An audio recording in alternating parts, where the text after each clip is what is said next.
Okay, so very good morning, and we are into the fifth week of this course on strategic performance management, and this is the third lecture of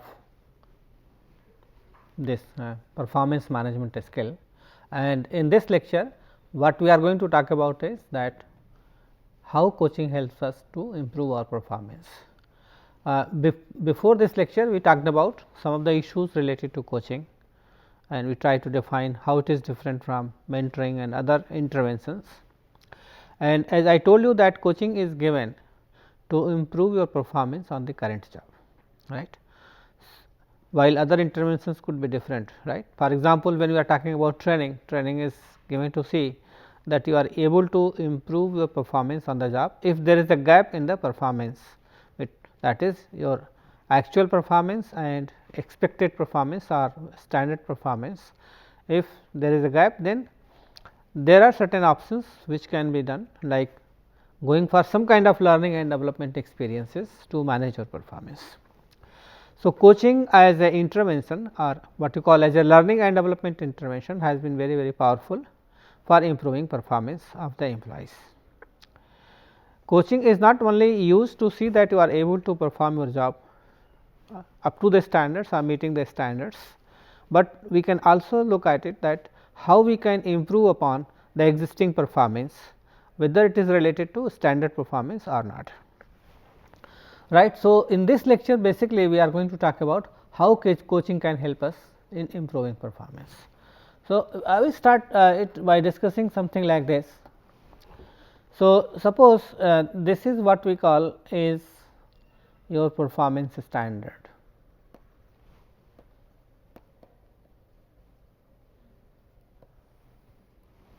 right. So, when we are talking about performance standards, it is decided by manager and the employee. So, it is a joint activity, and when we say that it is decided by the management, and then if there is a gap in the performance, then this gap has to be filled with some kind of learning and development experience.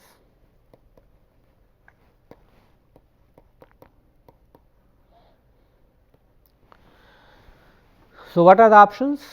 You have coaching, you have training, okay, you have mentoring. Okay. So, coaching, mentoring and training, there are different options that is available. Now, mentoring is not exactly about improving performance on the job, but mentoring is given to ensure that your personal and professional growth,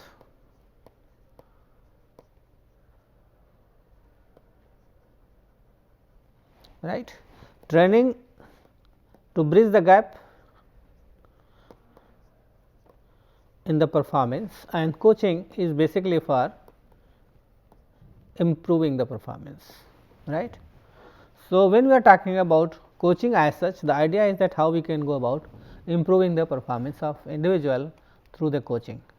So, the idea is that you are not going to meet only set standards which is decided are pre-specified or predetermined, but you are going to improve upon those set standards which has already been set by the management and the employee in consultation with each other, right.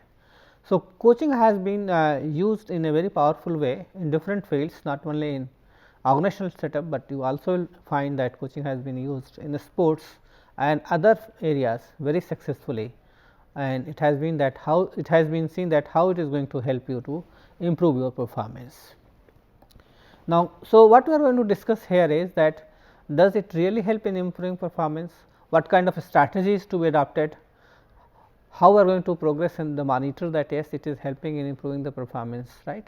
So, we will be discussing some of the issues here related to what you call coach improving performance. So, first of all we will talking about what kind of strategies to be adopted by everyone, all the stakeholders who are going to be part of this process of coaching. So, when we are going to decide about the coaching strategy, the idea is that see what is the action plan that has been decided by the management in consultation with the HR and others, right. So, to start with, first of all the management need to be convinced, okay, especially the top management is that how coaching is going to help in improving the performance of the employees, right. So, the concept of coaching has to be presented to the leadership in order to make them understand and be convinced about its contribution in improving performance, right. So, unless management is convinced about the credibility, unless they know that okay, how it is going to help you. So, you need to convince them by presenting this concept in such a sense that by giving certain examples of other companies or see that how companies have been successful in achieving higher performance through these kind of activities. So, there is a need to implement these kind of things in the organization, right. Then further once you the management is convinced that okay, we need to go for these kind of activities, then the next stage is that you talk about how we are going to take it up. So, the next stage is that you are talking about the process. What kind of processes you are going to adopt in order to understand that this coaching is going to be helpful and successful to the employees in order to increase their performance, right. So, when you are going for coaching, obviously you first of all you identify the need for training or coaching what you call, right. Then you see that how you are going to make use of this coaching, right. So, you are using certain strategies that we will talk about. So, then you are going to see that you are going to design and develop a training program. As a part of it, you are going to see that who is going to coach employees, right, and then you have to see that how they are going to deliver, since it is a one to one basis or a one to group. So, you have to see that how coaches are going to help employees to improve their performance, and then finally, you are also going to see that yes, there is a better compatibility between coach and team member, especially in terms of their behavioral competencies, right, and also see that the coaches are technically competent in their functional skills. So, that they are able to perform well and they are able to demonstrate those activities which they want clients to learn or the coaches to learn, right. And then you are going to use certain tools and other things to see that you are able to sustain this, in the sense that you are able to create an environment in the organization. So, that coaching is going to be really successful and they are able to compete in a business environment, which is quite often changing and changing very fast as well. So, before we discuss about this, we are going to talk about the strategy, and here you are going to use a this same the process model, that how we go about it. So, first of all what we do, we identify the need for coaching, okay. And then need for coaching basically talks about why coaching is required, okay, convincing the top management, getting the support and resources for the top management, and then you are going to identify who need to be coached, right, those who are performing very poorly or those who are performing very well. So, you decide about that. Then at the next stage you are going to design and develop a coaching program.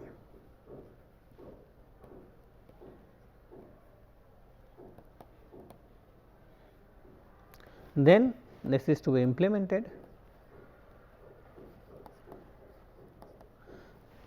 Then you are going to evaluate this coaching program.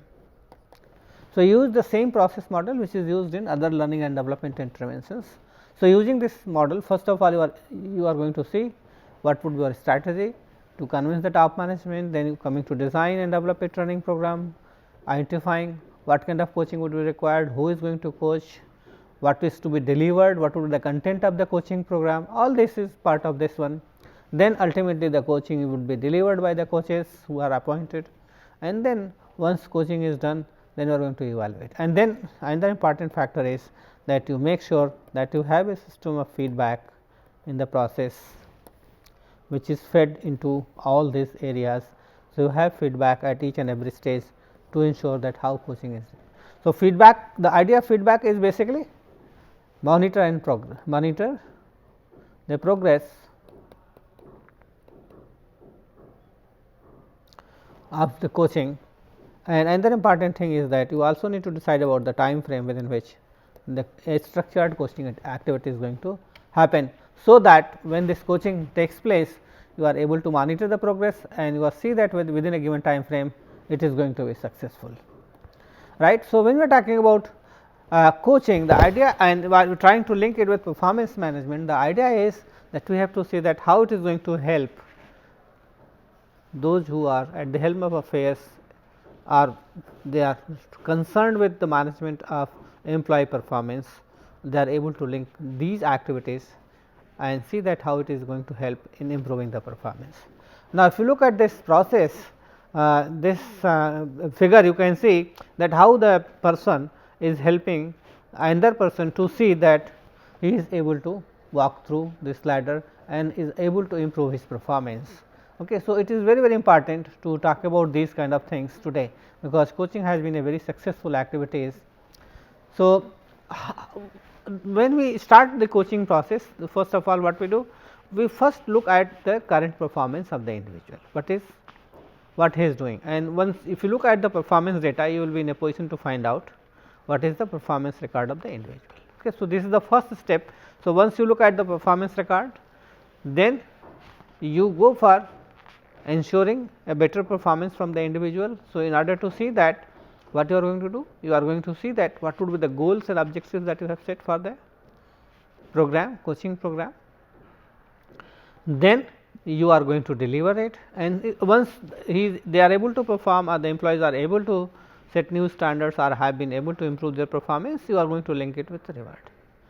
So, ultimately coaching is related to individual development, which relates to both two things, that is performance for the organization and better reward for the individual. If it is not well synchronized, then there will be issues. This coaching may not be effective, or even if they are performing well and if you are not rewarding them appropriately depending upon their needs and requirements, probably this program is not going to be very successful. So, what is your objective? Whether your objective is improving your performance beyond the set standards, right, or you want to see that the person who are not able to perform well, those who are performing very poorly, they are able to meet the expectations. So, you need to decide about it, whether you are really interested to improve the performance of those who have been able to achieve good performance and you want them to move to higher level, or you are identifying those who are not able to perform well, those who are poor performers, and then doing something for them in the name of the coaching, right. So, now if you look at this figure, what does this show? This shows that there are certain expectations that you have, and then expectations could be in terms of improving performance, right.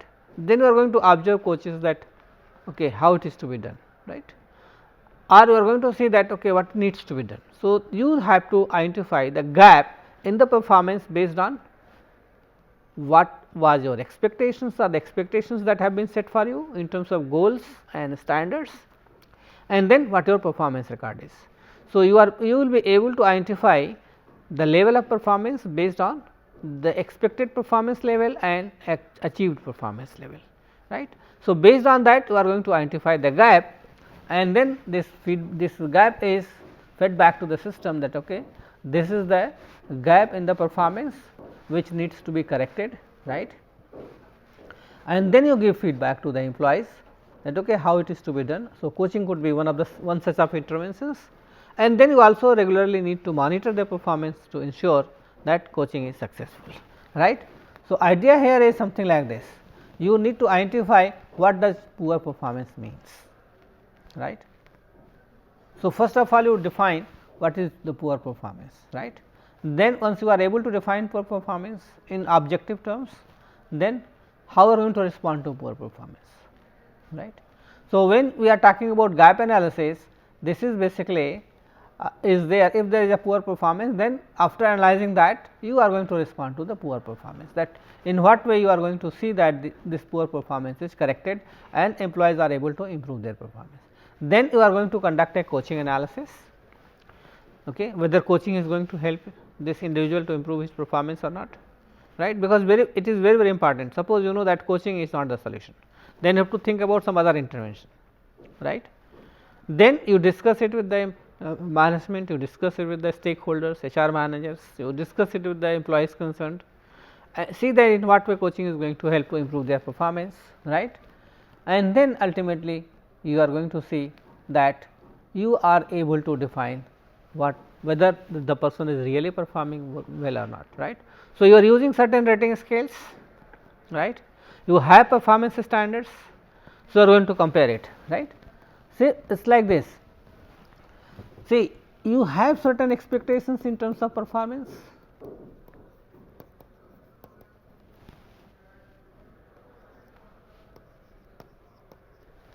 These expectations are related to performance standards.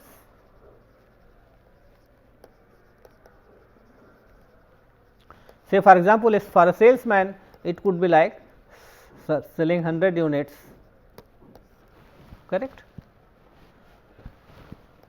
per month, right. Then you are going to observe it whether it is able to achieve it or not, okay. And from this observation you find that he has been able to sell 80 units, right. Then you are going to identify the gap. It means that there are certain things which led to loss of this 20 units. It means that his performance is not up to the mark. Now, whether this performance which is not up to the mark, how are going to rate them in terms of performance? Say excellent, good, average, below average, or bad. So, 1, 2, 3, 4, 5, 1, 2, 3, 4, 5. So, we are going to use these rating scales. This is a very objective measure. So, what you are going to do? You are going to see whether you are going to call it an average performance or below average performance. Suppose you think that his 100 is a good performance. So, if it is below 100, then it could be called this. If you think that it is an average performance, then it could be this. So, you need to define standards, and that is why when you define standards, you need a base. It could be in terms of an absolute base, or it could be in terms of relative base. Related to what, right? So, these are the two ways to define the standards. For example, if we define that standards, okay, that is in absolute terms, that is 4 means 100 and 3 means 80, it means that his performance is average, because you have already decided in absolute terms what his performance level is. Or another way to look at it, that when you are trying to define poor performance and you think that 4 is 100, then it is going to be 30, it means that it is average performance. So, he needs to improve either from here or from here, or it could be from here to here, right. So, defining poor performance is very good, and then when you are going to define them, you are going to define them either in absolute terms or in relative terms, right. So, you have to define poor performance. For example, whether you call it poor, average, good or excellent, it depends upon what is your standards, right, whether you go for a poor absolute performance standards or a poor performance, relative performance. Okay. So, performance is basically the specific agreed upon deviations from expected behaviors. So, when you say that okay, he is supposed to sell 100 units and if he has sold only 80 units, it means that he is deviated from the agreed behavior, right. It means that this shows that there is a lack of performance. Okay. And then you have some standard expected level of performance. So, you have a standard is say 100 units against which he is being compared, right. Then after comparing, you know that how well the person is performing, and when it comes to setting up the standards, okay, it is communicated beforehand to both the individual as well as his supervisor. So, that they know okay, this is the standard that I need to achieve in terms of performance, and that would be used as a criteria for evaluating my performance, right. So, how are we going to define deviant workplace behavior, right? What happens that people are not able to perform well. Sometimes you know that people engage in different kind of activities, they are not directing their behavior which could be called as goal directed, because when we are talking about poor performance or when we are talking about job performance as such, it depends upon a number of factors, what kind of task you are going to do, okay, and what kind of context you have. I think we have already talked about these things. So, because tasks we measure both the task performance and contextual performance, right. So, context is very, very important, which comes in terms of support, environment, culture, leadership, resources and equipment, and task whether the person knows the task or not. So, where we are using one model which is known as job characteristics model, right. We look into the complexity, variety and these kind of factors, okay, when we are going to measure job performance, and context is basically related to what you call external, internal and external both, it could be, right, related to the internal environment, leadership, relationship, communication, external related to social cultural environment, right, because all of them are going to contribute effectively to your job performance, right. And when we are talking about deviating, it means that if you are not performing a goal directed behavior, okay, because it is linked with this one. If you are engaged in goal directed behavior, probably you will be able to your performance. If it is not, then probably you are deviating. Okay. So, there are two dimensions of this goal directed behavior. Okay. One is related to your learning orientation and the one related to your performance orientation, because both of them are going to contribute to your performance. When you engage in a goal directed behavior, in the process you go through certain learning experiences and you are able to perform your job well. Okay. And this goal directed behavior which is related to performance, okay, which is considered as your task performance, okay, which could be affected by factors like how complex the task is, how many varieties of tasks you are going to perform and these kind of things, right. So, if there is a deviation, then these deviations, okay, are detrimental and you will not be able to perform, and if there is deviation, then this leads to what you call poor performance. This deviations could be in different form. Okay. So, what we are going to discuss now is what are these deviations and what actually happens. Deviation could be in terms of how you work, whether you are working slowly or you are going leaving early, or it is something like there could be different examples that can be given. For example, you are engaged in counterproductive behaviors, okay. You are lying about the number of hours that you have worked, you are more interested to create damage, doing something that is against the norms of the organization, like involving those activities which could sabotage the life, property, equipment, these kind of things. You are also engaging in certain political behaviors, okay, in order to survive and grow instead of working for the job, right. So, manipulating, okay, showing biases, not working during the working hours, and then engage in those political activities, including participating in union activities and these kind of things. Though I am not saying that union activities are not good, but you need to ensure that it is not going to affect your performance as an individual, right.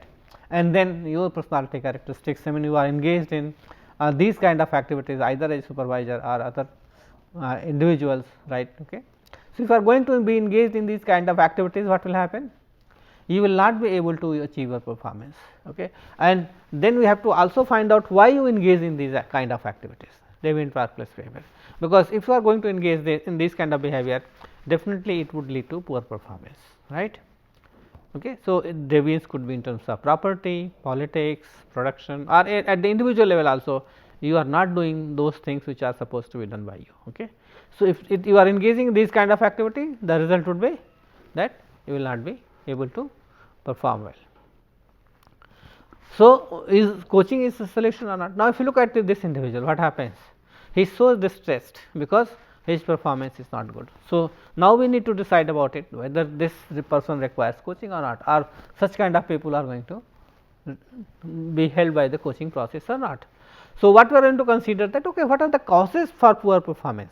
Is it because the employee had deviated from the track, we have just discussed the reasons.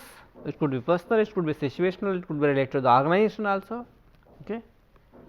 So, you have to see that yes, you try to find out what are the reasons because of which the employees have been not able to contribute to either his performance or the department performance, right. So, the idea is that once you are able to find out the reason, you have to see that in what way employees can be encouraged or motivated to perform well, right. And then you have to come out with a solution. Okay, this is how we are going to do. So, basically the coaching is a process, okay, and through this process you try to help out the individual to ensure that he is able to perform well, right. And during this process how do you go about it, how do you start this coaching? First of all, you discuss about the goals and objectives, okay, and then you see that whether the goals and objectives that has been set by the departments or the organization for the individuals or for the individuals, how they have been set, okay, whether the proper process has been adopted, whether all the stakeholders have been consulted or not, okay, whether it is realistic and achievable, whether it could be achieved within a given time frame or not. So, you look into all these processes related to the goal, because setting the goal is a very essential component, right, because everybody works for these goals in the organizations, because we are moved by targets, right, either in objective terms or in subjective terms. So, it is very, very important to look at the goal and see that whether you can go for making some kind of adjustments depending upon the context and the reality or the environment, right. So, you go for renegotiating the goals and objectives if that is required, right, for the individual. So, that coaching is going to help him to improve his performance, right, and then based on this renegotiation you work out an action plan for the individual. So, that he is able to improve and help him out, and then you go for the coaching, design and implement a program for that individuals, follow it up to ensure that it is successful. So, when it comes to responding to poor performance, there are two major theories which have been discussed in the literature. They are known as causal attribution theory and fundamental attribution error. Now, if you look at these two theories, what they talk about? Okay.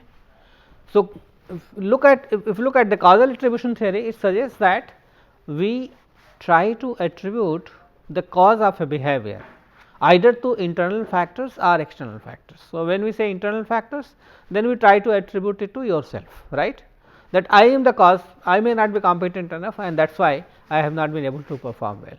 Okay.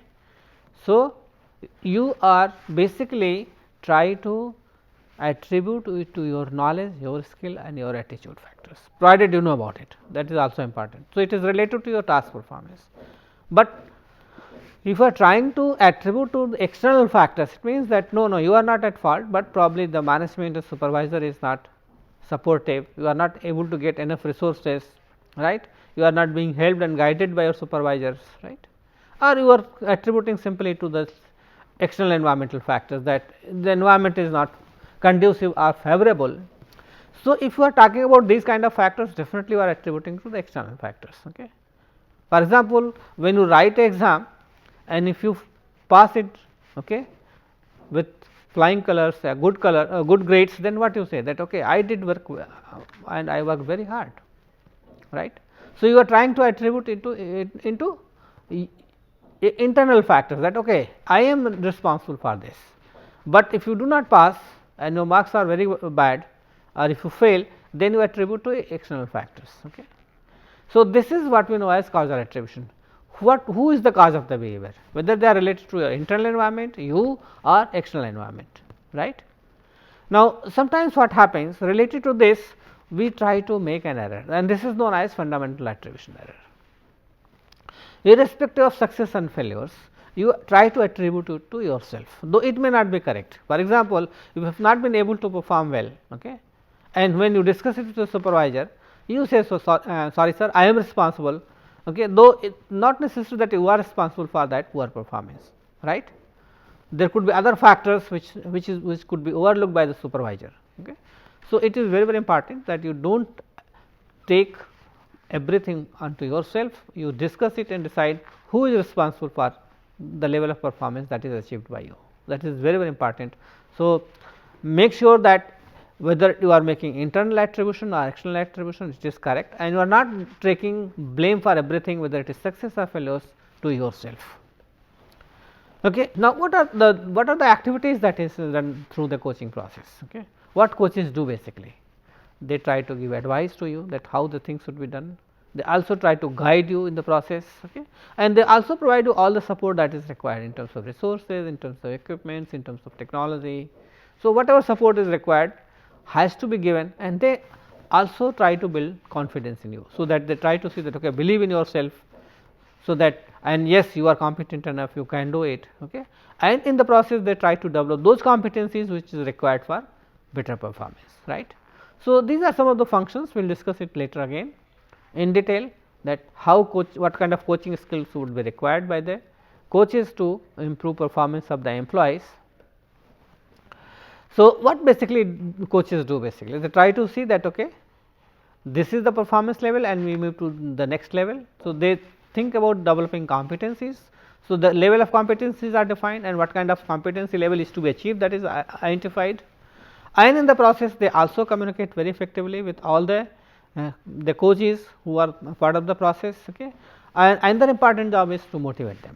So, not to say that during the coaching process you are bringing result or short term wins are there. So, you should always encourage them, keep on motivating them consistently and persist on that, so that it helps employees to grow and development.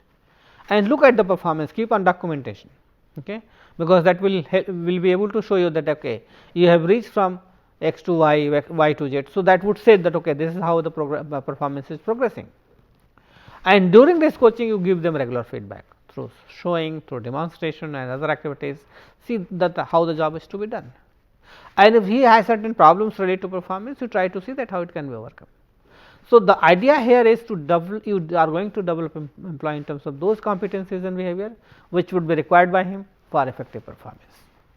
So, this is a type of coaching that is done. This is what we know as coaching style. So, how we go about coaching is, see, if you look at that, okay. So, either you are going to be task centered or people centered, right. Then you are going to be more assertive or less assertive, right. So, if you are task centered and more assertive, basically you are a driver. You are very goal oriented and make sure that everything takes place as expected, right. If you are people oriented but assertive, then you have to try to persuade people, so that they go for it and try to achieve the goal. But if you are less assertive and task oriented or goal oriented, then you try to analyze the situation, see what needs to be done and this is what you should do, okay, without being much assertive, right. But if you are less assertive and people oriented, then it is not good, you become amiable, okay, and in that case you will not be able to achieve the goals. So, the best way to look at it, that either be task oriented or people oriented and then be assertive. Assertive means does not become aggressive, okay, saying firmly, but in a very polite manner, and that is what assertiveness means.